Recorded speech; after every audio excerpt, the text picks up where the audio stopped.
Chers amis, bonjour. Alors, bienvenue à cette deuxième conférence de la matinée où nous sommes accueillis chez WinePoint. Nous allons démarrer cette deuxième séquence de la matinée avec une deuxième conférence qui est consacrée ce matin sur les outils. J'aimerais rappeler le contexte général de cette matinée. Nous avons ouvert lundi dernier, donc avant-hier, la 27e semaine pour l'emploi des personnes handicapées à la Gaîté Lyrique, en compagnie du ministre du Travail, Olivier Dussopt, et de la ministre des Personnes handicapées, Fadila Khattabi. Et comme vous le savez, cette année, la semaine est consacrée à une thématique sur le numérique. Mais le numérique, la transition numérique comme levier d'emploi pour les personnes handicapées. Cette thématique soulève un certain nombre d'enjeux dont nous allons retenir les trois principaux. Une thématique, un enjeu d'accessibilité, un enjeu d'innovation et un enjeu sur les nouveaux métiers. Ce matin, avec nos amis de Numérique EA, de WinePoint et de Temesis, nous avons échangé sur un nouveau métier qui est celui de l'auditeur RG2A, qui est un métier d'avenir. Donc nous avons commencé à répondre aux problématiques et aux enjeux posés par la semaine. Et je suis très très très heureux que pour cette deuxième séquence, nous nous intéressions aux usages. Et en plus, on a beaucoup de chance parce que cette matinée, c'est aussi la matinée des partenaires de l'ADAPT pour la Semaine européenne pour l'emploi des personnes handicapées. Vous savez que cette fabuleuse semaine, qui est non seulement une opération médiatique d'ampleur extraordinaire et nationale, elle est notamment possible grâce aux partenaires de l'ADAPT cette année, et ce matin particulièrement, nous réunissons chez un partenaire, WinePoint, et nous avons entendu des partenaires. Et j'insiste sur cette notion de partenariat parce qu'on l'a vu, c'est en collaborant ensemble qu'on fait avancer cette très belle cause de l'emploi des personnes handicapées. Et voilà, pour cette deuxième séquence, je suis très très heureux d'accueillir deux partenaires de l'ADAPT pour la SEPH. Alors, je vais commencer par Roger Voice. Et j'ai le plaisir d'accueillir Fanny Mantel, qui est responsable des grands comptes chez Roger Voice, et d'accueillir David Doucet de chez Thales. Alors, David, tu as un titre extrêmement, comment dirais-je, évocateur et très mode. Alors, tiens, est-ce que tu peux nous dire qu'est-ce que c'est qu'un Agile Chapter Leader chez Thales? Ah, micro. Oui. Alors, Agile, c'est toutes les méthodes agiles pour, on va dire, les gestions de produits et de services. Chapter Leader, c'est en français responsable de chapitre. Donc, c'est-à-dire, en fait, c'est s'occuper des ressources qu'on met à disposition, en fait, des produits pour gérer de manière agile les différents produits qu'on va délivrer à nos clients. Dans ce cadre, on a notamment ce qu'on appelle les UX designers, donc les User Experience Designers, ou les responsables du design des produits avec un focus, plutôt un point de concentration sur les usages et les parcours utilisateurs pour qu'ils soient clairs et précis. Et justement, nos UX designers sont tous aujourd'hui formés à l'accessibilité pour justement correspondre à ce qui est important aujourd'hui. Oui, l'accessibilité des personnes en situation de handicap. On poursuivra, mais là, j'en suis encore à la phase des présentations. Ouais, mais ce mot, je souhaitais qu'on se concentre sur ton titre, parce que on parle aujourd'hui de nouveaux métiers, et là, quand on voit un métier comme ça, c'est vrai qu'on est en mesure de se poser la question, mais qu'est-ce que c'est? Et même si la méthode agile est maintenant connue dans le monde de l'entreprise, un Agile Chapter Leader, c'est intéressant. Je profite d'ailleurs de cette occasion qui m'est offerte, puisque tu es chez Thales, pour dire que Thales est un partenaire ancien. Oui. Et je ne sais pas s'il nous regarde, mais je salue notre ami Gérard Lefranc, qui est un compagnon de route de l'ADAP depuis de nombreuses années et qui est aussi un acteur engagé sur le secteur du handicap et de l'emploi des personnes handicapées. Il a fait beaucoup de choses depuis une bonne vingtaine d'années, et je profite pour le saluer et le remercier de sa fidélité à nos côtés. Fanny, alors, on se tutoie, hein, on a dit que c'était, voilà, on est dans une entreprise, on est dans une start-up, on est dans l'innovation, on abandonne les conventions, hop, et puis de toute façon, maintenant qu'on se connaît, voilà.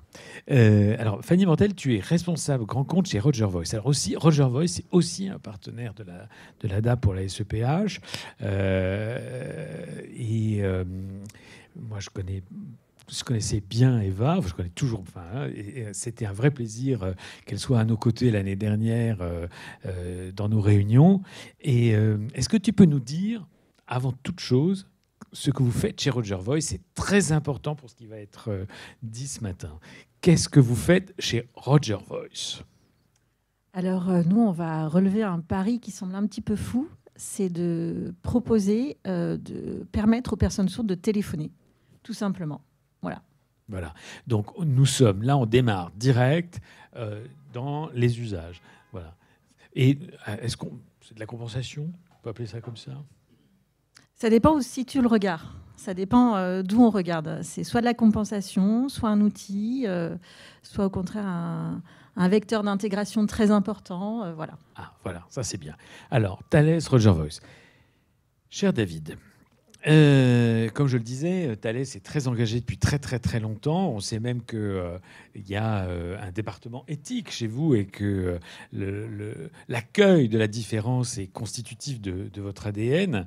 Est-ce que tu peux nous rappeler comment, chez Thales, vous abordez ce sujet et depuis combien de temps, même si on sait que c'est très ancien? Oui, alors donc on me parlait de Gérard Lefranc, que je remercie à mon tour aussi de sa confiance pour ma présence ici. Et donc Thales Mission Insertion est vraiment une entité qui dépend des ressources humaines pour l'intégration des personnes en situation de handicap. Alors évidemment, Thales n'a pas attendu les différentes lois, etc., pour aller dans cette direction d'inclusion, d'accessibilité, puisqu'en fait, aujourd'hui, c'est notre 10e accord avec les partenaires sociaux. Donc ça fait 30 ans. 30 ans. Qu'on est dans cette démarche. Aujourd'hui, voilà, il y a un vrai succès. TMI est reconnu. L'ensemble des référents de tous les sites, toutes les entités du groupe connaissent TMI et contribuent avec elle à l'amélioration quotidienne des conditions de travail des personnes en situation de handicap, qu'importe le handicap, qu'importe le métier, qu'importe le lieu. Et qu'aujourd'hui, voilà, pour faire la transition avec Roger Voice, on utilise tout ce qui est à notre disposition pour améliorer les conditions de travail de l'ensemble des collaborateurs, bien évidemment, et des personnes en situation de handicap, plus particulièrement dans ce cadre-là. D'accord. Et alors, sur la situation des personnes malentendantes, comment ça s'est passé, cette intégration, ce démarrage, et notamment après la rencontre avec Roger Voice? Alors, ça c'est très intéressant parce que les usages en fait évoluent avec le temps. L'arrivée du numérique, d'ailleurs, crée de nouveaux usages et de nouveaux besoins. Et oui. Il est clair que, je dirais, si on est il y a une trentaine d'années pour le coup, on ne parle pas de smartphone, on ne parle pas d'ordinateur, je dirais, connecté. On parle plutôt de machines à écrire améliorées, on va dire ça comme ça, même si on avait déjà des PC. Et les réunions se faisaient en présentiel. Donc une personne qui est soit pouvait avoir un traducteur sur place, un interprète sur place, pardon, ou un codeur, ou simplement en capacité de lire sur les lèvres, c'était beaucoup plus simple. Aujourd'hui, vous avez des réunions qui sont mixtes, qui sont hybrides, avec des gens à distance, qui sont à moitié au téléphone, moitié en visio, moitié en présentiel. Pour une personne sourde, avec un degré différent, des contraintes arrivent et des complexités dans les conditions de travail sont de plus en plus impactantes pour le travail. Or, nous, on considère que le handicap, c'est juste une contrainte supplémentaire qu'il faut mettre en place. Tout à l'heure, il y avait un très bon propos qui disait justement, avec le numérique, ça amène aussi des opportunités. Et donc, du coup, je le reprends parce que c'est exactement ça. Des nouvelles contraintes dues au numérique, mais des nouvelles possibilités de sortir des outils, comme dirait Fanny, en fonction du point de vue des outils, des opportunités, une amélioration des conditions de travail. Et donc, du coup, nous, on est ravis d'avoir accueilli Roger Voigt dans ce cadre-là, en tout cas. Ça fait combien de temps que vous bossez avec Roger Voigt ? On a commencé juste avant le Covid. Et après, le Covid a permis d'éprouver un petit peu le système, bien évidemment, parce que là, on n'était même plus du tout en présentiel. Et aujourd'hui, on est toujours avec eux depuis 2018-19. Voilà, avec toutes les contraintes d'une entreprise comme telle associée. Il faut rappeler. Alors, justement, avant de donner la parole à Fanny et sur cette collaboration active entre vous deux, est-ce que tu pourrais quand même rappeler, parce que Thales est connu pour son industrie de la défense. Oui. Mais je pense que vous avez aussi d'autres activités. Peut-être qu'il est nécessaire à ce stade, puisqu'on est dans la transition numérique, que vous nous disiez un petit peu quelles sont les autres activités du groupe. Oui, Thales, c'est 50% défense, 50% activité dite civile, si on veut faire le rapport. On va dire grosso modo à peu près pareil entre la France et l'international. 80 000 collaborateurs, pour donner des chiffres un peu macro et un peu clés. Oui, ça m'intéresse parce que, comme je le disais, on est dans une semaine européenne pour l'emploi des personnes handicapées. Ce matin, online, on a 250 personnes qui nous suivent. Il y a probablement des demandeurs d'emploi. Il y a probablement des gens qui s'intéressent à vos grandes entreprises. Et c'est important de leur redonner non seulement des chiffres clés, mais aussi des envies de vous rejoindre. Oui, clairement. Enfin, nous, ce qu'on regarde avant tout, c'est pas le handicap, c'est les compétences. Donc, le handicap, encore une fois, n'est qu'une contrainte auquel il faut s'adapter. L'entreprise est là pour s'adapter à ces différentes contraintes. Donc, dans ces chiffres clés, évidemment, si on fait un ratio assez facile, 6%.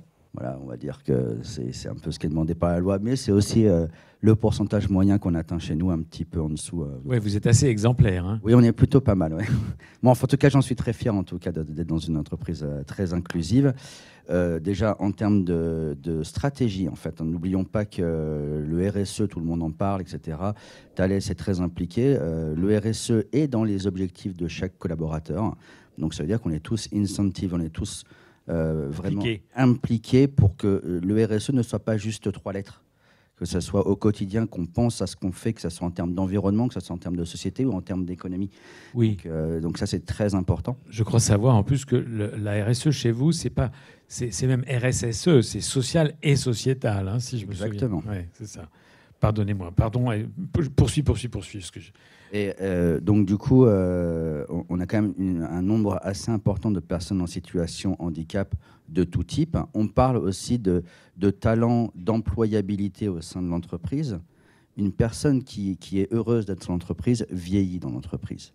Et aussi, on est tous confrontés à un moment donné de sa vie, je dirais, potentiellement à un handicap qui peut arriver soit par l'âge. La surdité, malheureusement, l'âge est un facteur aggravant de surdité, mais on peut avoir des accidents de la vie. Et donc, nous aussi, dans cette entreprise, quand on a des gens qui sont compétents, formés, prêts aussi à transmettre du savoir, il est toujours intéressant de pouvoir les garder, qu'importe le handicap. Et donc, l'entreprise est là pour les accompagner. Et les collaborateurs sont ravis de pouvoir continuer à évoluer, continuer à dispenser leur savoir, continuer à créer de la valeur ajoutée pour nos clients, qu'importe leur situation. Et donc, moi, je suis ravi que cette politique globale qui est au niveau du groupe soit appliquée à l'ensemble de nos sites pour que, justement, chaque personne puisse y trouver son compte. Et donc, tous les outils qu'on met en place sont faits pour ça. Oui, c'est super. Merci beaucoup de cette très jolie présentation panoramique de vos engagements sociaux et sociétaux, et particulièrement sur celui du handicap à ce stade. Chère Fanny, alors vous êtes une boîte 100% tech. 100% tech, oui. Depuis le début, hein, c'est ça. Depuis le début. Voilà. Alors, et j'ai envie de vous appeler Tech for Good, hein, comme on dit aujourd'hui. Est-ce que je me trompe? Non, Non, pas du tout. Ouais, c'est ça. Alors, justement, dans la Tech for Good, il y a aussi l'aspect d'intégration des personnes en situation de handicap. Quelle est votre vision sur cette intégration et comment vous êtes né finalement? Alors, nous, on est né d'un constat très simple. Olivier Janel, notre fondateur de Roger Voice, est sourd lui-même, est devenu sourd très jeune et s'est retrouvé dans l'impossibilité de pouvoir téléphoner. Je ne sais pas si vous vous souvenez de Siri, de l'arrivée de Siri qui, nous, personnes entendantes, nous a fait un petit peu rigoler en se disant tiens, c'est quelque chose qui répète ce qu'on dit. Mais ça a été un déclenchement formidable pour Olivier parce qu'il s'est dit si je peux sous-titrer une conversation téléphonique, je peux téléphoner comme tout le monde. Et cet objet qu'est le téléphone, nous, on l'a dans la poche depuis très longtemps. On a grandi dans cette culture du téléphone. Il a changé de forme entre-temps, beaucoup, mais c'est quelque chose de très naturel pour nous, personnes entendantes, et on l'a oublié. Pour une personne sourde, c'est un outil à apprivoiser. Et c'est un outil à appréhender. Et c'est ça que je voulais souligner aussi aujourd'hui. C'est que cet outil qui paraît banal pour nous, personnes entendantes, est quelque chose d'assez exceptionnel pour une personne sourde parce qu'il va permettre d'accélérer l'intégration en entreprise. C'est tout simple et c'est ce qu'on a fait avec Thales. L'idée, c'est de se dire que un outil, je dévie un peu, j'anticipe complètement. Parce que, tu sais, ce matin, je disais, notre matinée, c'est presque du storytelling. Hein. On se raconte des histoires, mais parce que vos aventures entrepreneuriales sont de belles histoires. Et je vois que Eva est arrivée. Et maintenant qu'on se connaît bien, l'histoire de Roger Voice, c'est une très belle histoire. Donc n'hésite pas. Et puis mettre de l'humain dans nos conférences, ça fait du bien. Donc fonce.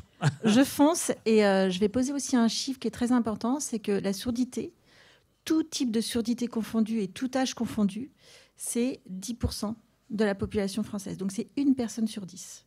Alors, encore une fois, vous n'avez pas 1 personne sur 10 dans toutes les entreprises qui souffrent justement de surdité ou sont impactées par ça. Mais on a le premier outil qui est mis en place, c'est le corps. Et le corps va naturellement compenser. Vous compensez votre lumbago depuis ce matin, on peut le voir.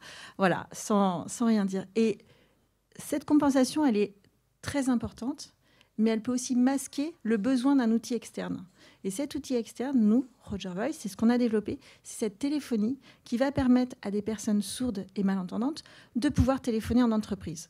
Alors, ça paraît tout bête, mais ça veut dire que quand vous êtes un collaborateur en situation de handicap, vous avez des outils à votre disposition, vous avez des managers qui mettent tout en place, dans le meilleur des cas, des outils qui vont vous permettre d'intégrer, de participer à des réunions, de participer à des entretiens avec vos managers, vos collaborateurs. Mais ce que va faire cet outil qu'est le téléphone, et là où ça va plus loin, c'est que ça va permettre aux collaborateurs de s'intégrer avec leur environnement de travail. C'est-à-dire que tout le off qu'on a en entreprise, dans les couloirs, à la machine à café, ce genre de choses qui est hyper fédérateur pour un collaborateur. Là où généralement on vérifie de l'information, là où généralement on découvre une information qu'on n'a peut-être pas captée dans une réunion, et c'est ce téléphone, ce geste tout simple qui est de je décroche, j'appelle mon collègue avec qui je m'entends bien, et je dis au fait, est-ce que ça je l'ai bien compris? Est-ce que la réunion, je crois qu'elle est avancée? Est-ce que tes vacances se sont bien passées? Tout ça, ça vient renforcer une collaboration. Et c'est ce que permet vraiment le téléphone. Et là où je voulais en venir, c'est que ce qu'on a fait avec David, du coup, on a pris énormément de temps pour poser le décor auprès des collaborateurs sourds. Alors déjà, vérifier tout l'impact au niveau sécurité, mais organiser ce qu'on appelle, nous, un kick-off pour dire, on réunit les collaborateurs sourds, on leur présente ce qu'on fait, on n'impose pas un outil, parce que notre outil peut ne pas convenir aussi aux personnes sourdes ou malentendantes pour X raisons, et on va leur montrer comment on téléphone, comment on apprivoise cette culture du téléphone. Et c'est là où c'est très important que les entreprises soient partie prenante et qu'on ne soit pas juste dans une relation de besoin, commande, livraison, oui, mais au contraire d'avoir cet habillage-là, cet engagement professionnel et humain qui permet une bonne intégration de l'outil. Alors ça, j'adore ça, parce qu'on est vraiment au cœur de nos envies à tous. Là, hein. C'est cette part d'humanité que tu es en train de décrire. Alors, concrètement, quand tu dis on fait des réunions chez Thales, puisque là vous êtes tous les deux là, j'aimerais bien que vous me décriviez un petit peu ces process-là. L'un ou l'autre, comme tu veux. David, vas-y. Alors, justement, je vais reprendre l'exemple du kick-off, parce que le kick-off était la première réunion, notamment des personnes sourdes devant un téléphone qu'ils n'avaient jamais utilisé de leur vie. Le téléphone, il est clairement associé à personne entendante. Vous avez 20 ans, 25 ans de carrière derrière vous, et on vous dit « Ah, cet objet-là, ça va te changer la vie, c'est un téléphone. » Premier réflexe, c'est « Ça fait 25 ans que je m'en passe. Donc pourquoi maintenant vous me dites ça ?» Donc le kick-off, alors là c'est l'ensemble de Roger Voice, parce qu'il y a eu en fait, lors de ce kick-off, des conversations entre guillemets dites imposées, où on forçait les personnes à utiliser l'outil pour voir comment ça fonctionne et voir que eux aussi, ils peuvent être en interaction facilitée avec un collaborateur entendant. Parce que là aussi, ça change. Si vous êtes en langue des signes ou si vous êtes oraliste, ce n'est pas non plus la même chose. Donc du coup, je peux utiliser un objet où je parle avec un entendant qui, lui, n'a pas besoin d'interpréter en langue des signes, qui parle juste naturellement. Du coup, mon handicap n'est plus si important grâce à ce téléphone. Parce qu'on l'a tous entendu, je pense, dans certaines entreprises. Ah ouais, mais tu pourrais avoir un poste intéressant, mais tu comprends, nos collègues qui sont à Rome, ils peuvent pas t'appeler. Bon, aujourd'hui, on fait beaucoup de mails, mais à l'époque, il n'y avait pas forcément de mails non plus. Donc les gens se sont adaptés, et là on leur dit, alors en plus tu fais déjà des mails, mais là tu vas pouvoir en plus téléphoner. Donc du coup, exit le côté, tu vas rater le meilleur poste de ta vie parce que tu es sourd. Et donc du coup, ce kick-off, ça a pu permettre de rassurer les personnes sourdes, de se dire, ça fait 25 ans que je travaille et j'ai appris à compenser, et maintenant j'ai plus besoin de compenser parce qu'on me donne un outil qui va me faciliter la vie. Que la personne entendante, elle voit... elle peut parler de manière fluide, et moi, en tant que personne sourde, je peux voir la traduction automatique du texte que la personne entendante et parlante de l'autre côté me donne. C'est juste génial, j'ai une interaction complètement fluide. Mais si on n'avait pas fait ce kick-off un peu enrichi quelque part avec ce test, on aurait été bloqué dans justement la volonté de faire des nouveaux usages. Et aujourd'hui, le succès de Roger Voice sur nos personnes vraiment plutôt sourdes profondes chez nous, il est là, c'est qu'on a fait ce kick-off. Sinon, il y en avait plutôt un refus au départ. Et je souligne aussi que pour un collaborateur en situation de handicap, quand il y a un outil qui est proposé, ça peut être un énorme facteur de stress. Soit ça a été un facteur de bataille pour l'avoir. Et on va avoir des logiques de marché qui fait que il s'est battu pour avoir de l'accessibilité, mais ce n'est pas forcément le bon outil qu'il va avoir. Donc ça veut dire une seconde bataille pendant des mois pour avoir le bon outil.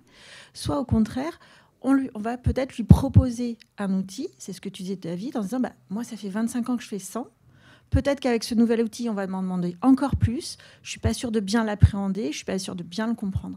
Et c'est vrai que cette réunion était très importante parce que cette application qui est Roger Voice permet de sous-titrer les conversations téléphoniques. Ça veut dire que le collaborateur sourd va pouvoir téléphoner, mais être appelé. Ça, c'est un usage qu'il n'a pas. Je vous donne un exemple très simple. Olivier Janel, sourd, a créé Roger Voice, donc qui permet de téléphoner, et a mis 1 an à l'utiliser. Parce que ce n'était pas naturel, parce qu'il n'avait pas cette culture du téléphone. Parce que mettre son numéro de téléphone en dessous de sa signature dans un email, ce n'est pas automatique dans ces cas-là. Donc, il a fallu, justement, on a voulu créer cette réunion, ce kick-off, pour dire, c'est pour vous, vous faites un essai, et ça a été un facteur de réussite très important de se dire, c'est vous qui est testé, c'est vous qui voyez si ça vous convient ou pas. Nous, on se met au service de votre accessibilité et c'est vous qui allez décider au final.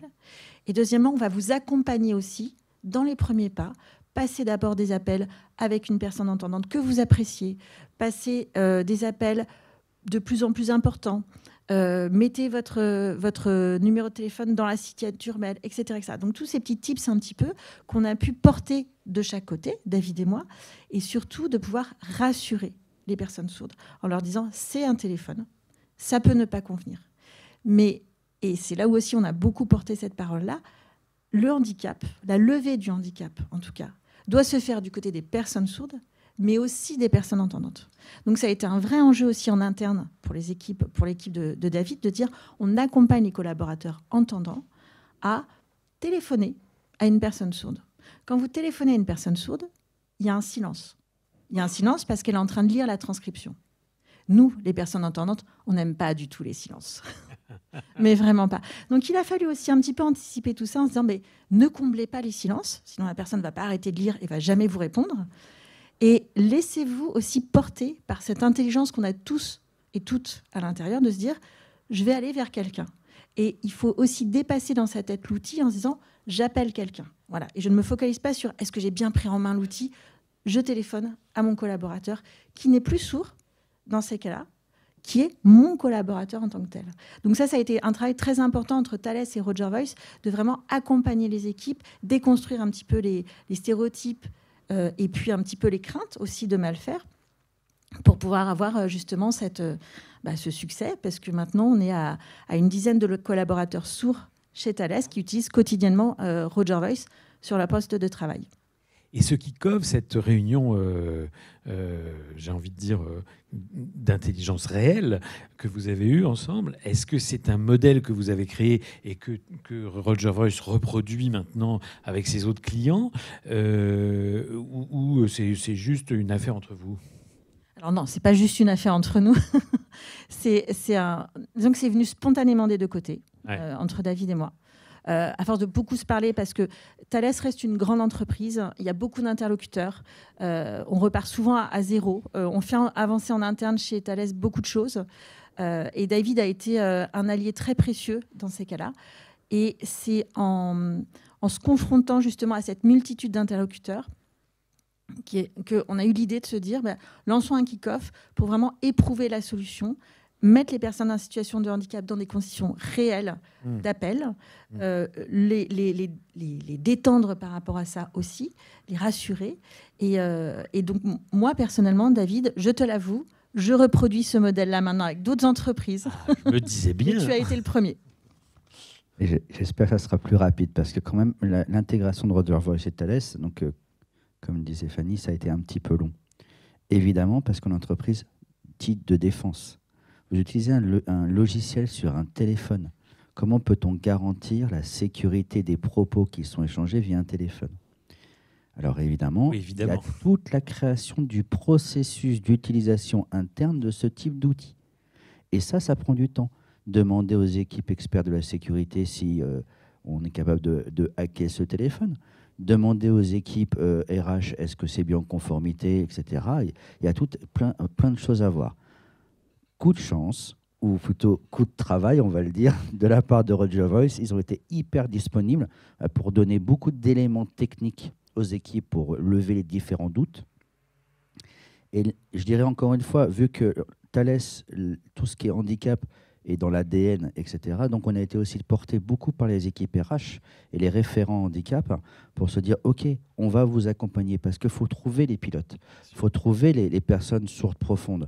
On est dans du domaine, entre guillemets, de l'inconnu, puisque c'est plutôt du secret médical dans l'absolu. Donc aller trouver une personne à Toulouse qui est sourde profonde, moi je ne la connais pas, cette personne. Donc je ne peux pas aller la chercher. Donc l'ensemble des réseaux des référents handicap ont travaillé tous ensemble pour justement qu'à un instant T, on puisse faire un kick-off avec une dizaine de personnes et faire ces échanges. Donc il y a un très très beau travail collectif au sein de l'entreprise et avec Roger Voice qui s'est vraiment impliqué, qui n'a pas lâché le morceau non plus, pour qu'on arrive enfin à trouver quelque chose d'intéressant en termes de solutions téléphoniques. Je complète, excusez-moi. On va pas vous laisser parler. Il faut tant mieux, nous donner un micro à David et moi. C'est pas moi qui dois dire des choses, c'est vous. Mais c'est pour reprendre justement ça. Tout à l'heure, vous parliez justement de Tech for Good et on a vraiment parfois cette IA en tête en se disant où est-ce qu'on va, qu'est-ce qu'on en fait. Mais ça, c'est ma question d'après. J'anticipe. Je suis désolée. Je vais très loin. Je vais un peu plus loin. Mais pour compléter ce que disait David, c'est que on a pris le temps. Ça, c'est un facteur, mais un temps investi. Pas un temps qui dort, pas un temps où on ne sait pas trop où on va, un temps où on se parle beaucoup. C'est-à-dire, on a un besoin d'entreprise, on a un outil. comment est-ce que ça peut matcher? Comment est-ce qu'on peut vérifier que notre solution est assez remplit toutes les normes de sécurité? Ce temps, c'est pas une perte de temps. C'est vraiment, et ça vient un peu à contrario de cette IA, de cette technologie qu'on met au service, c'est-à-dire qu'il faut savoir aussi de temps en temps donner un coup de frein, se parler et se dire voilà, où est-ce qu'on va ensemble et surtout dialoguer avec les bonnes personnes dans ces cas-là. Un outil en tant que tel, tout seul, il faut le faire vivre. Voilà. Ça ne sert à rien d'avoir juste l'outil, de le poser sur la table et se dire, comme par magie, maintenant, il n'y a plus de barrières, il n'y a plus de freins, etc. Ce qui va faire que cet outil marche, c'est aussi parce qu'on a des gens comme David dans une entreprise comme Thales qui vont aller chercher les bons interlocuteurs, excusez-moi, qui vont prendre leur bâton de pèlerin. Et puis, il y a un petit côté, on prend le temps, c'est un peu de la haute couture, mais on sait que ce temps est investi pour qu'après, ça marche, justement. Je ne dis plus rien. Non, mais au contraire, non, mais justement, moi ça m'intéresse. Mais j'ai bien compris cette nécessité de prendre du temps, de discuter, d'être attentif aux besoins et de construire une évolution au service des personnes avec l'entreprise cliente. Mais j'aimerais quand même qu'on revienne sur l'évolution technologique parce que cette année, on se pose tous la question depuis lundi matin, enfin, en tout cas, parce qu'on est dans le numérique cette année avec la SEPH, sur l'arrivée des IA et notamment des IA génératives. Est-ce que, comment vous voyez ça? Comment ça arrive chez vous là parce que on a appris depuis 2-3 jours que les IA étaient partout et qu'elles nous rendaient service, mais qu'il fallait mettre des garde-fous éthiques. Vous avez commencé à en parler. Mais l'évolution technologique des outils de Roger Voice, est-ce qu'il y a de l'IA un peu là-dedans? Alors, il y a complètement de l'IA dedans, puisque nous, c'est une solution qui est 100% basée sur la reconnaissance vocale, qui a été éprouvée et améliorée par Roger Voice pour vraiment correspondre aux besoins des personnes sourdes, mais pas que. C'est-à-dire que derrière, il y a aussi de l'intelligence humaine qui met en place de l'intelligence justement artificielle. Et nous, on a une vision vraiment qui est de se dire l'IA au service du handicap. Voilà, au service de l'accessibilité. Comment est-ce qu'on peut lever des freins et briser des barrières avec cette IA? Je n'ai pas la prétention de répondre à ce qu'est l'utilité de l'IA dans tous les domaines, loin de là. Non, je ne vous le demande pas. Voice, c'est un segment qui est extrêmement maîtrisé et qui va permettre aux personnes sourdes et malentendantes de pouvoir justement téléphoner comme tout un chacun. Super. Et comment l'IA arrive chez Thales sur les questions d'accessibilité, par exemple? Top secret, ça y est, le lobby militaro-financier je suis en train va se taire. en train de lire le mode traduction sur Roger Voice, c'est le fameux silence. Mais de toute façon, après, on va faire on va s'amuser avec la salle et même avec les gens qui sont online. Je vais sortir mon téléphone et puis on va tous télécharger. Alors, justement... Et sur la question de l'intelligence artificielle, je vais refaire le silence, ça. Non, évidemment, une entreprise comme Thales travaille sur l'intelligence artificielle dans de nombreux domaines. Je dirais c'est un secret de Polichinelle de dire qu'on ne fait pas de technologie, ça serait quand même bizarre. Donc évidemment, on travaille dessus. La notion éthique est évidemment présente dans tout ce qu'on fait. Notre directeur général est évidemment très impliqué sur la capacité de l'entreprise à pouvoir donner des solutions technologiques tout en respectant les lois et les besoins de chacun.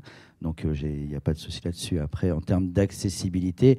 Oui, c'est ce qui m'intéresse. Je ne veux pas savoir comment les programmes de défense... Aujourd'hui, on est sur plusieurs actes au niveau accessibilité. Donc, il y a l'accessibilité physique, l'accessibilité des sites. Ouais. Notamment, aujourd'hui, la plupart de nos sites sont accueillants. Donc, ils sont audités pour justement avoir des axes d'amélioration en permanence. Et puis, vu que les directives sont de plus en plus contraignantes, du coup, améliorer au fur et à mesure les bâtiments qu'on loue ou qu'on achète, enfin, ou sur nos collaborateurs en tout cas. Les accessibilités dites numériques, donc tout ce qui est site web, outils, etc.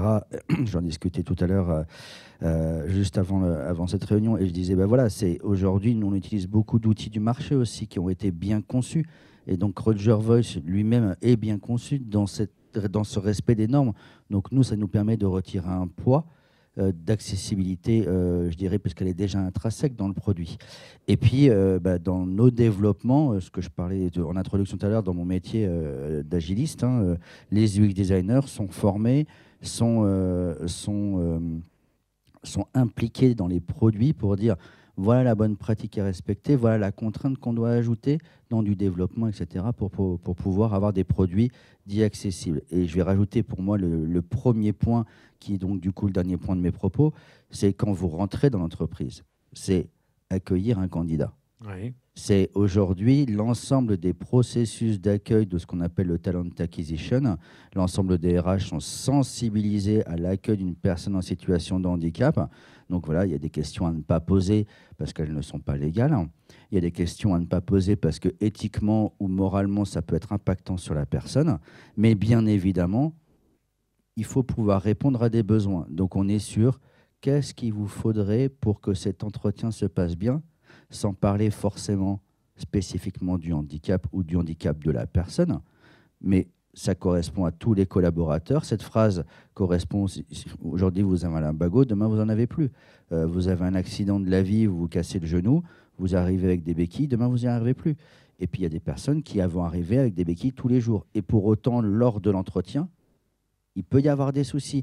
S'il y a 157 marches à monter, c'est peut-être intéressant de prévenir le RH avant de monter que j'ai besoin d'une adaptation ce jour-là, et donc avoir un bureau plutôt en bas. Et donc, pareil, si le site n'est pas accessible, vous arrivez en fauteuil, ça ne marche pas. Si la personne parle comme ça, une personne qui est oraliste sourde ne pourra pas lire sur les lèvres. Si la personne, c'est une visioconférence et qu'elle est en vidéoconférence et que la caméra est éteinte, ça pose un problème. Pour les personnes qui sont aveugles, si on n'est pas capable d'indiquer clairement le chemin pour aller jusqu'au bureau d'entretien ou l'accompagner, elle risque de se perdre dans l'entreprise. Enfin, il y a plein de différentes contraintes. Donc, l'ensemble du processus RH est adapté, donc accessible. Oui, c'est bien. Les entreprises qui ont une grande maturité sur l'accueil des personnes en situation de handicap en parlent bien mieux que nous. C'est extraordinaire. Merci infiniment, David, de ce rappel, parce que on est dans une semaine européenne pour l'emploi des personnes handicapées, et c'est bien de revenir aussi aux fondamentaux. Mais alors moi, j'aimerais bien qu'on revienne sur l'outil. Alors moi, on va faire un petit jeu. Vous allez être sur vos iPhones ou vos smartphones, et est-ce que chez vous tous là, dans le public, vous avez l'application Roger? Je vais faire une interrogation écrite. Avez-vous l'appli Roger Voice dans l'auditoire? Non. Eh bien là, vous allez dans votre store et vous allez la télécharger tout de suite. Elle est très belle. Vous allez voir, vous allez retrouver le logo de Roger Voice. C'est un petit avion vert. Et pourquoi d'ailleurs? Exactement. J'espère que c'est pas. Je vous pose pas une colle là. Non, pas du tout. Parce qu'on est très attaché à l'environnement vraiment du pilote. Voilà, de l'aviation qui va permettre le pilote, donc là, les interprètes en langue des signes, la transcription de texte, les 3 modes de communication qui permettent aux personnes sourdes de pouvoir s'exprimer sans problème. Nous, on va vraiment axer ça sur le copilotage. C'est-à-dire que cet outil, ça va être la 3e personne, la 3e entité dans une relation à 2 qui va permettre qu'on puisse s'exprimer en toute fluidité, sans barrière. Donc voilà, on aime beaucoup. Et puis Olivier, le fondateur de Roger Voice, est très attaché justement à tout ce qui est aviation, pilotage, etc. Donc on est vraiment, on a décliné cette. C'est un beau logo. Je vois Anne-Charlotte au fond de la salle, qui est la directrice de la com de Roger Voice, saluer ce passage, parce qu'on est quand même attaché à tout ça. Alors, comment ça marche? Alors, on va pas faire une démo comme ça, c'est compliqué, mais est-ce que vous pouvez nous dire... Alors, moi, je télécharge. Alors, vous téléchargez l'application.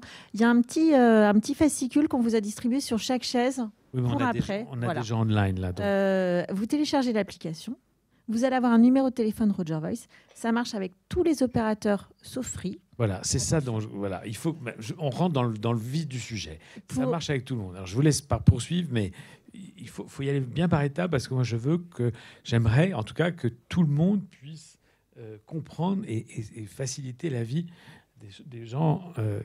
Moi, je vais revenir à la genèse de ce qu'on vous présente. C'est que depuis 2018, toute personne sourde ou malentendante a droit à 3 heures par mois pour pouvoir téléphoner à n'importe qui, selon les 3 modes de communication qui sont la transcription de texte, la langue des signes ou la langue française parlée complétée.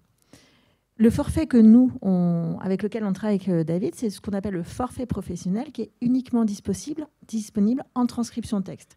Si vous voulez le tester, vous avez cette application grand public que vous téléchargez. Vous choisissez transcription de texte comme mode de communication et vous passez vos premiers appels. Prévenez peut-être la personne à qui vous voulez passer avant en disant « je vais passer par Roger Voice » et vous allez avoir tous les propos de la personne que vous appelez qui vont être transcrits sur l'écran de votre téléphone. Ça va vous permettre de suivre la conversation comme si vous entendiez comme si vous entendiez la conversation. Vous allez donc écouter avec vos yeux, comme font les personnes sourdes et malentendantes. C'est extraordinaire, non? Enfin, moi, je veux dire, je suis bluffé depuis que j'ai appris comment ça marchait. Et on a les moyens de savoir qui a téléchargé ou pas l'application. Mais ça, il ne faut pas le dire. Non, pas du tout. Gestapo, là. Je plaisante. Ok, très bien. Alors, donc ça, c'est sur le fonctionnement. Combien de personnes utilisent Roger Voice ou ce genre d'outils en France? Alors, sur une population concernée, bien sûr. Hein. On est justement sur des chiffres qui sont en constante évolution. Alors, moi, je préfère parler du nombre d'appels. On a dépassé les 2 millions d'appels, justement, 3, 4, 5 millions. 5. Me fait Anne-Charlotte. Moi, je suis restée sur la partie forfait pro. 5 millions, tout appel confondu, via Roger Voice, depuis la création en 2018. Voilà. Donc, on est sur... 5 millions d'appels. Ouais. Est-ce qu'on connaît la part de personnes malentendantes C'est un chiffre qui est très difficile vraiment parce que c'est un public qui est en constante évolution. Voilà, qui est en constante évolution. Là, actuellement, on parle d'une personne sur 10 en France et on sait que ce chiffre va augmenter avec les années. Ce qui est très important aussi, on parle toujours surdité malentendance, mais là où on a un vrai différenciant dans les entreprises, c'est que vous avez beaucoup de personnes, ce qu'on appelle les seniors, mais jeunes seniors, qui peuvent avoir parfois du mal au téléphone à entendre certains mots ou dans certaines réunions, et pour qui Roger Voice, c'est un vrai outil aussi, non pas d'intégration, mais de compensation, justement, pour pouvoir continuer à travailler comme tout un chacun, et surtout avec une application qui est invisible. Ça a été très important dans l'ADN de Roger Voice, c'est-à-dire que ce qu'on voulait dépasser, ce qu'on voulait proposer comme produit, c'est que ça soit exactement la même chose que pour une personne entendante, quelque chose de fluide, d'ergonomique et de léger. Hélas, souvent, on sous-estime beaucoup à quel point ça peut être stigmatisant pour une personne en situation de handicap d'arriver avec un gros matériel, avec un matériel certes très adapté, très efficace, mais très stigmatisant quand on arrive en réunion parce qu'on pose une tablette, on branche un câble, etc. etc. C'est des outils qui fonctionnent très bien, mais nous, ça a été une volonté dès le départ de se dire on fait quelque chose de très discret qui permet de téléphoner, qui est une application et qui fait que, si on le veut, ça peut être totalement invisible dans l'utilisation pour la personne entendante et la personne sourde, et totalement discret. Ouais, c'est très important ce respect de la discrétion et cette attention que vous mettez à respecter l'environnement intime finalement, et ça favorise la non-discrimination. C'est rien. Mais j'aimerais qu'on revienne aussi sur les modèles économiques, parce que vous avez dit tout à l'heure on a le droit à des forfaits. Je sais pas quoi, j'ai pas bien compris. Vous pouvez nous expliquer, parce que tout le monde peut l'utiliser, mais à un moment ou à un autre se pose la question du coût. Alors en entreprise, on voit à peu près. Mais pour le grand public, expliquez-moi comment ça marche. Alors, en entreprise, c'est ce qu'on a développé avec David. Donc là, c'est un produit qui a un coût fixe d'utilisation illimitée par an. Et par contre, pour le grand public, c'est une application à télécharger qui fait que vous n'avez pas de surcoût. Vous avez droit à 3 heures par mois pour téléphoner via Roger Voice, et c'est compris dans votre abonnement téléphonique. C'est-à-dire que vous avez des deals, des contrats, des partenariats avec les grands opérateurs, si j'ai bien compris. C'est ça. Orange, Bouygues et SFR sont nos clients, et on on fournit aux personnes sourdes justement cette application qui leur permet de téléphoner. Et c'est les opérateurs téléphoniques qui prennent directement en charge le coût de cette accessibilité. D'accord. On sait que Orange est très investi. Hier, nous étions à Troyes avec l'ADAPT pour une grande journée du codage. Et l'ADAPT en région a signé une convention avec Orange sur un certain nombre de dossiers liés au handicap. C'est une boîte qui est très, très avancée. Donc, ils ont pas, c'est des gens qui vous ont immédiatement suivi ? Tout de suite, ça a été un... Et je crois que ça aussi, c'est un gros facteur de réussite. C'est-à-dire que à partir du moment où des grosses entreprises avec une expertise dans la téléphonie s'intéressent au sujet du handicap, on a un vrai coup d'accélérateur par rapport à ça. Et ça oui, ils nous ont tout de suite suivis sans frein. Donc on travaille actuellement en effet avec la Fédération française des télécoms pour rendre accessibles les appels pour les personnes sourdes et malentendantes, encore une fois. Mais oui, ils ont été très moteurs. Ah, tant mieux. Et comment vous voyez l'un et l'autre l'évolution de cet outil ? Alors, aujourd'hui... D'un point de vue de l'entreprise accueillante, aujourd'hui, encore une fois, les usages changent donc, depuis le Covid et depuis l'arrivée, je dirais, des systèmes de vidéoconférence, etc. Pour autant, même en tant qu'entendant, vous voyez bien que de temps en temps, le son en vidéoconférence n'est pas à la hauteur. C'est vrai. On regarde, en revanche, souvent, il y a un numéro qui permet d'avoir la vidéoconférence au téléphone pour avoir un son de meilleure qualité. Du coup, Roger Voice se transforme lui aussi un petit peu, puisqu'en fait, on n'est plus sur un coup de téléphone, on est sur une aide à la compréhension en vidéoconférence. Et il l'utilise aussi comme ça, c'est-à-dire on se connecte, on a le son sur le téléphone et on a l'image. Et après, on voit les slides partagés, etc. Donc nous, c'était extrêmement important d'avoir ce fameux forfait pro. Parce que 3 heures de communication pour un employé, et vous dites quoi au bout de 3 heures à votre interlocuteur ?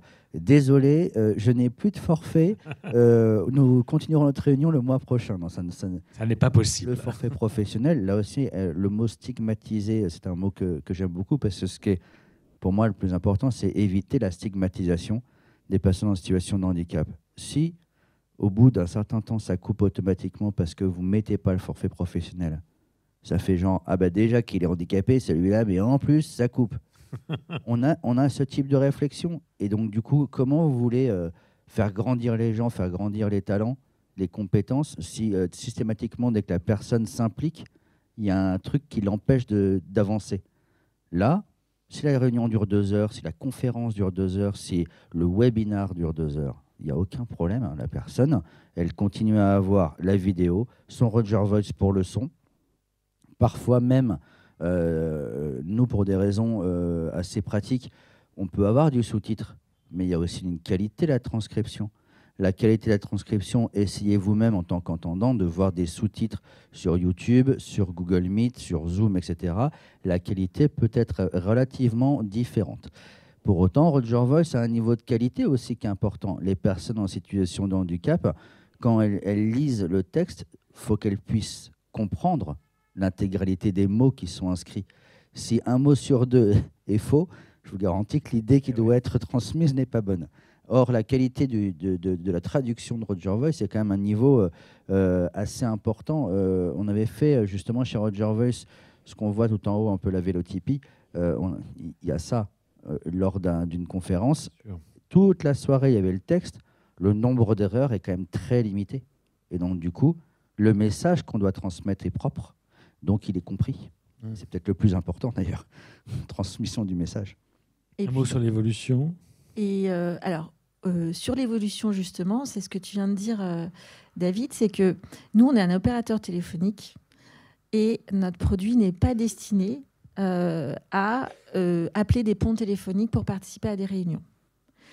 Et malgré tout, et heureusement, les usagers préfèrent aussi, détournent cette solution pour participer à des réunions à distance. Et quand on parle d'évolution, c'est aussi intéressant de savoir, de partir de l'usager et de se dire qu'est-ce que l'usager est en train de faire de mon outil. Il est en train de se l'approprier et on est on suit beaucoup justement cette évolution et cette prise en main des usagers pour savoir quel est le prochain usage et sur quel type d'évolution on peut aller. Donc on est très content que Thales détourne aussi notre outil pour pouvoir prendre un petit peu le pouls des prochaines évolutions à mener. Et puis, quand on parle justement de correction dans ce sous-titrage, cette transcription de la parole en texte, on est aussi très attentif à la vitesse de lecture, la couleur du fond d'écran. On a beaucoup d'options pour adapter justement la taille, ce genre de choses dans l'application. On n'est pas sur un sous-titrage classique, on est vraiment sur qu'est-ce qui va être le plus ergonomique aussi pour la personne, pour lui permettre de téléphoner en tout confort, que ce soit le plus confortable possible pour elle. Donc on est très attentif aussi à donner un côté, à nourrir aussi l'usage en le mettant à l'épreuve du quotidien. Super. Écoute, ça, c'est une très très belle conclusion. David, tu voulais dire un dernier mot ? Je crois qu'on a vraiment fait le tour de la question là, sur les usages ce matin. Je retiens, parce qu'on avait appelé cette conférence « Comment bâtir une politique réellement inclusive ?» et j'ai été très sensible au discours de Thales sur la prise en compte de l'inclusion dans la politique RH. Et j'ai envie de dire même, parce que je connais un peu la maison depuis longtemps, c'est une politique générale, c'est une politique de stratégie générale. Ça dépasse les RH, ça dépasse la RSE. Chez vous, c'est vraiment quelque chose qu'on sent qui est dans l'ADN de la maison, et bravo. C'est évidemment, Thales, c'est un grand groupe, c'est une grande maison, mais on peut croire aussi à la politique des grands frères. Les PME qui nous regardent aujourd'hui peuvent se poser les mêmes questions. Et voilà, ce qui nous importe maintenant, tous ensemble, c'est de mettre à la disposition des entreprises des pratiques, des usages, mais aussi des volontés politiques d'intégration des personnes en situation de handicap à tous les niveaux et dans tous les secteurs. Et voilà. Et on s'aperçoit, grâce à cette semaine, que le numérique est véritablement non seulement un levier pour lever les freins, mais aussi un levier pour trouver des nouveaux emplois, et on peut se réjouir ensemble. Alors, j'ai demandé un petit truc à la régie, parce que notre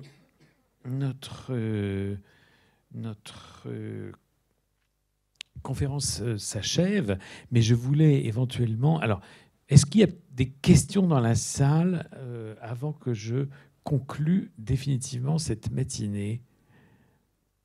Non. Si, il y a une question.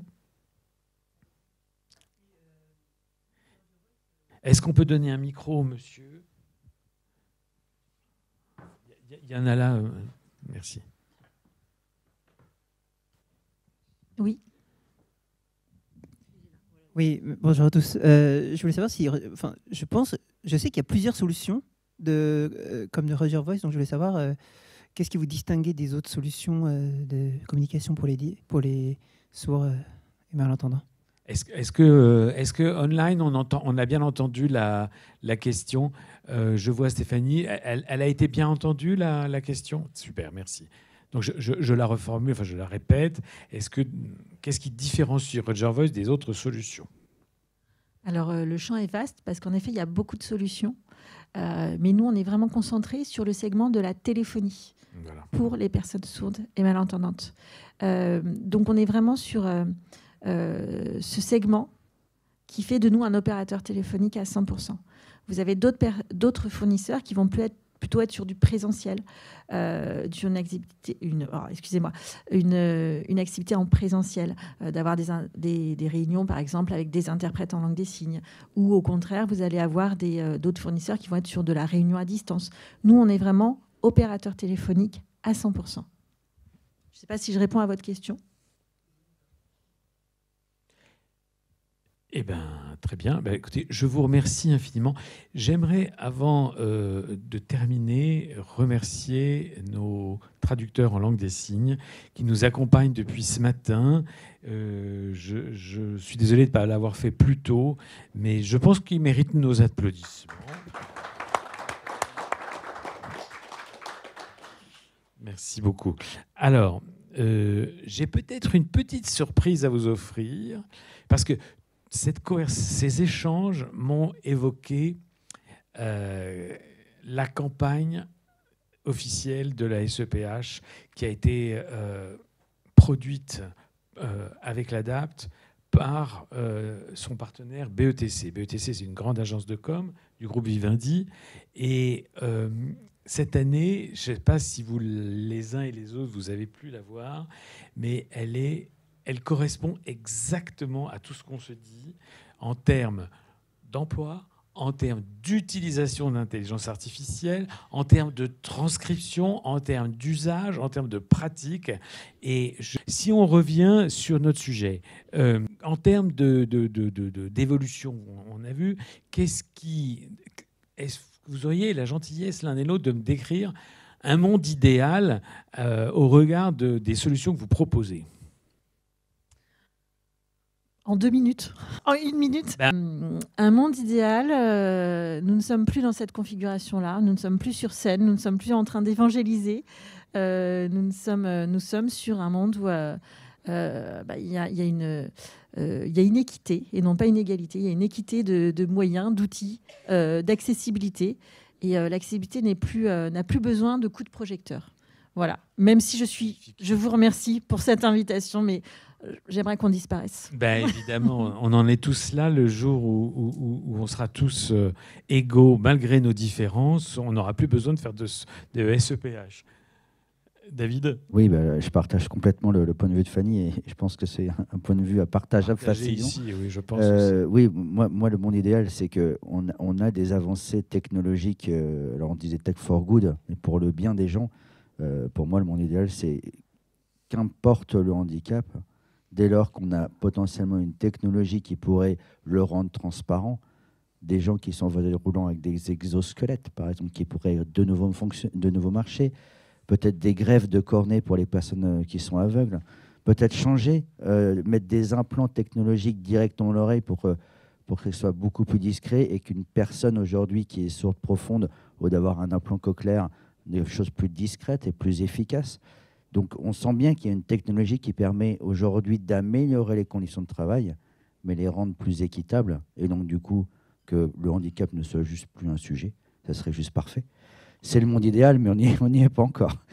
Je vous invite à aller regarder ce film produit par BETC, notre partenaire, parce qu'il résume parfaitement les envies qu'on a sur le numérique et le handicap. Merci à tous et à très bientôt et bonne fin de semaine de SEPH.